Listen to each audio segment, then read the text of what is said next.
Hey everyone, welcome back to Corporate Decoder, the place where we turn confusing corporate filings into something you can actually understand.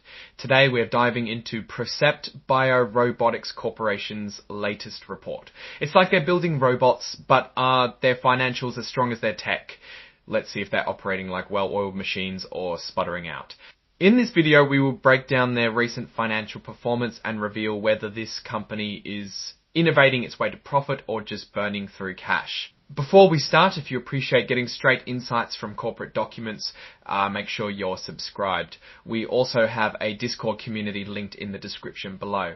PROCEPT BioRobotics, a company focused on surgical robots for urology, just released their financial report for the first 3 months of 2025. Think of them as building fancy, precise robots to help with prostate issues. They've got a system called Aqua Beam and a new one called iGross. This report covers January, February, and March of 2025, giving us a snapshot of how they're doing right now. Let's dive into the numbers. First, the basics. Their balance sheets tell us what they own and what they owe.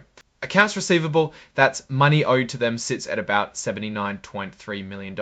It was around $83.5 million at the end of the last year, so it's gone down a bit. This is generally a good sign. It means they're collecting debts and not just letting them sit on the books. Inventory, what they have on hand to sell, is about $62 in Iranian dollars, up from 56.2 million termets, at from $56, getting ready to make more sales. Then there's debt. They have long-term debt of $51.50 million. They need to handle that carefully. Now let's move to the statements of operations and comprehensive loss, or how much money they made and lost. Revenue came in at $69.2 million. Compared to $44.5 million for the same period last year. That's a pretty solid jump. It means their sales efforts are paying off. But it costs money to make money. Their cost of sales was $25 million, higher than $19.5 million last year.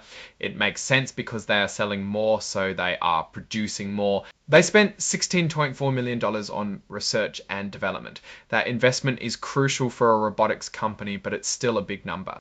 Selling, general and administrative expenses, things like marketing and salaries, were $55.2 million. It tells us that they are spending a lot to grow their business and keep things running smoothly. Here's the bottom line. They had a net loss of $24.7 million. While still negative, it's a slight improvement from the $26 million loss last year. That translates to a loss of 45 cents per share. This loss matters to investors. Alright, let's talk about cash, the lifeblood of any company. The cash flow statement begins with a loss of almost $25 million.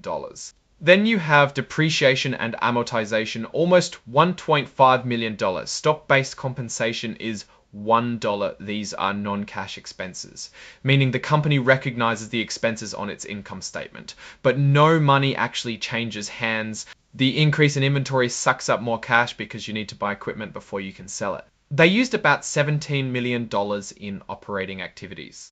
And financing activities injected only $1.3 million into the company. Putting it all together, their cash equivalents, and restricted cash ended up at $319.2 million. It's a considerable drop from around $337 million at the start of the period. So they need to be careful not to burn through cash too quickly. About that debt, in October of 2022, the company borrowed $52 million from Canadian Imperial Bank of Commerce. They need to start paying that back. The company also leases property. That's a commitment. Legally, the company, like any other, is involved in agreements that provide general indemnification. Basically, they promise to cover certain losses, but they don't expect any material indemnification claims. Stock-based compensation for team members is around $10 million.